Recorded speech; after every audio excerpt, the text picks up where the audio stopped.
si Eliza Cruz. Eliza? Yan, dating Eliza Reyes. Dating Elisa. Matagal na po kayo dito sa US. Sa US po, since 1967 po. Matagal na po kami rito at kung saan saang bansa na kami nagpunta. Di nyo ba namimiss ang Pilipinas? Namimiss din, pero gawin nyo munang malamig yung weather doon at uuwi kami lagi. Ay, asawa mo hindi lilingayin niya. Yung di ho pwede asawa ko dahil medyo kinakapos ng konting hininga. Pag pinapawisa. Sino ba asawa nyo? Si Kwan ho, Matagal na rin dito sa US. Si Kwan po, si Robert Taylor. Robert Taylor ba yun? Yun no.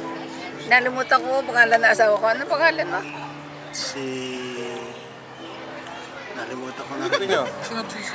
Ako naman ho ang mabuting may bahay ni Ginang Eliza Cruz. May bahay, ano ka, bakla?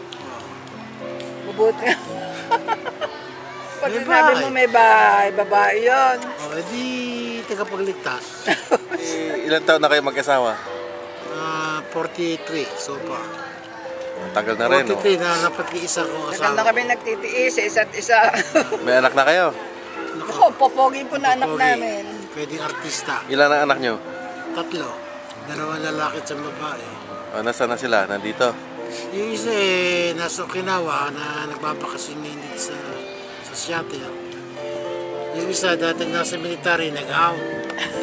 Buwan ng nanay niya, nagkaroon ng cancer. Inalagaan niya nanay niya. Ngayon sa post office nagtatrabaho. Yung isa? Binata pa rin. Ay, isa nag-aaral tapos na ng MA. Bago nagtatrabaho ngayon sa PACLAB, Pacific Laboratory. Yun yung aming bunsong babae. Apo naman, may apo na kayo? Nako, ang gaganda rin. 3. Ang popogi, kamukha lahat ng lolo. Isa kulay bayag. Yung 2 puti. Yung dalawa, ano. Maputi. Yung isa kulay bayag.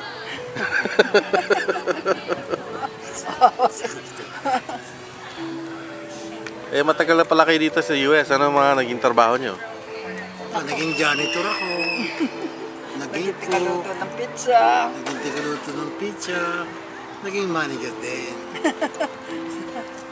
Mabuti na pala buhay nyo dito sa Amerika. Hindi pa kayo uwi ng Pilipinas. Mabuti buhay namin. Kaya lang, yung binuti ng buhay namin. Naubos ito na. Nasa kasino lahat. Naubos sa kasino. Pero kung hindi ko kami naloko sa kasino, maraming mamanahin ng anak namin. Wala ho araw-araw Yun ang diversyon namin Yung asawa ko pag ganyan nasa mood, yayain mo nag-i-enjoy pa rin siya. Ayaw pong umuwi. Gaya ho rin isang gabi. Ayaw po rin Sabi daw sa anak namin si Larry, Larry maglaro ka 20 lang. Hindi masunurin niya anak namin, naglaro naman. Pag hinahanap namin yung nagpapalaro, naglalaro rin. Naglalaro na rin pala. Nanalo naman. Yun ang buhay Yung namin. pinalaro, natalo ng 20.